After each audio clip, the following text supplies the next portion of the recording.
Wisdom. Empowerment. Urban Family Talk. Tell you what though, there's a and this word is being used, and I don't want it to be overused because I don't want people to miss the weight of it. But there's a remnant of people who are still taking a stand for righteousness and godliness in the last days. And that's just where we are. That's just where we are. People are like, no, I'm representing Jesus Christ. I'm an ambassador. Okay. So I'm not about to abdicate that role. I'm not about to move away from that. Among them, your boy Mouthpi3ce. Yeah, man. Now, you've been telling me about Mouthpi3ce for a long time. I've been, listening to him in the kitchen and like, man, Meek. And whenever, because Will listens to music with the entirety of his person. Can I just say it? Because people they're like, you know, Will is laid back. He loves music. Yeah. And dude is not a rapper at all, not a dancer, but loves music and is, really, and so he listens to music with his entire person. So whenever I watch Will and his body is like, like just, I could talk to him and I could say 20 things. He has no idea what I said because he was into this song. Yeah. As is the case with Mouthpi3ce's latest song. Oh, yeah. All God, everything. Dude, I was talking to you in the office while you were listening to that. I was like, and this, let me tell y'all, this is what I heard.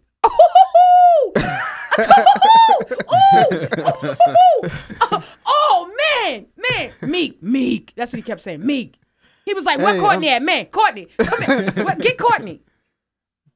Yeah, man. Look, the song, man. When I hear truth, man, it's like you need a witness. Let it be established out of 2 or 3 witnesses. Yes. Go get somebody. Can I get a witness? Jesus! He didn't do that. I'm exaggerating that. I'm exaggerating that. But people know that. They tune in for the exaggeration. Yes. Without further ado, Mr. Mouthpi3ce himself on Airing the Addisons. Welcome to the show. How are you? I'm doing good. How y'all doing this morning? Great. Great. So, like when you do go to get your tennis shoes, like, do you stand in line to get tennis shoes, or do you just order them online, or do you just, like, how do you decide what shoes you're gonna get and where you're gonna go to get them? What shoes I'm gonna get? I guess I walk in like everybody else. You do, and like, yeah, I do. You have like like an entourage that goes with you? Oh no. I would just imagine that. I ain't gonna play with that one because then you know how people take stuff seriously. Yeah. But no, I walk in like everybody else, grab my shoes and see what I like, or Yeah. I gotta make sure it's popping though. It can't be played out. Right. So I try to do something. Right. Now this actually is a serious question. Jokingly, the tennis shoes. Yeah, it actually is a serious question about the tennis shoes. This next one I'm about to.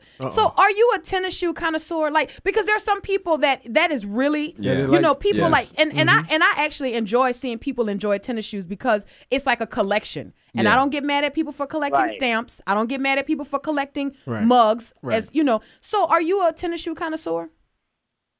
I'm actually, to be honest with you, it's crazy you even asked me that. I'm starting to get back there. I was like that in high school. I was like that years back. So I was one of those people who had his pair of shoes and kept the box to every pair. Yes. And had it sitting in the closet. I used to be like that. Yeah.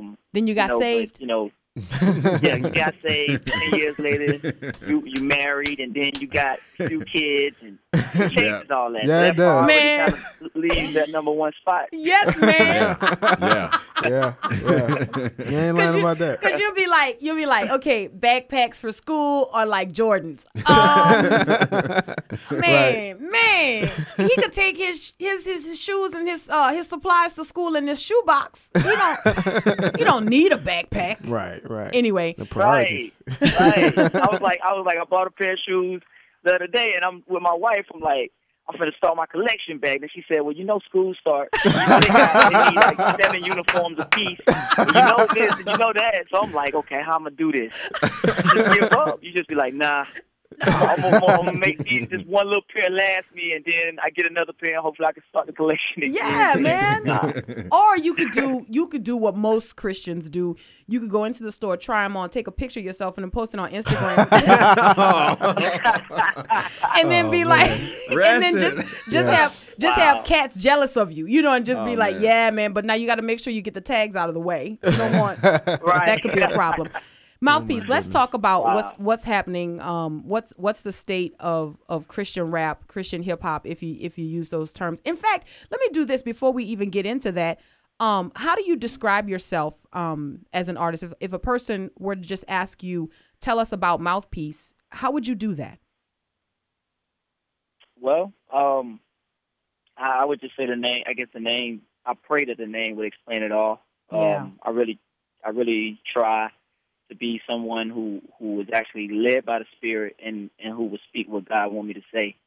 So I mean that's if it's any description that would label me or name me or give a good idea of who I am and what I do is really, he's someone that says exactly what God says, someone that really tries to stay in line with the scriptures when I speak, someone that doesn't shy from confrontation or not scared to step on any toes, but just would do what needs to be done, thus saith the Lord.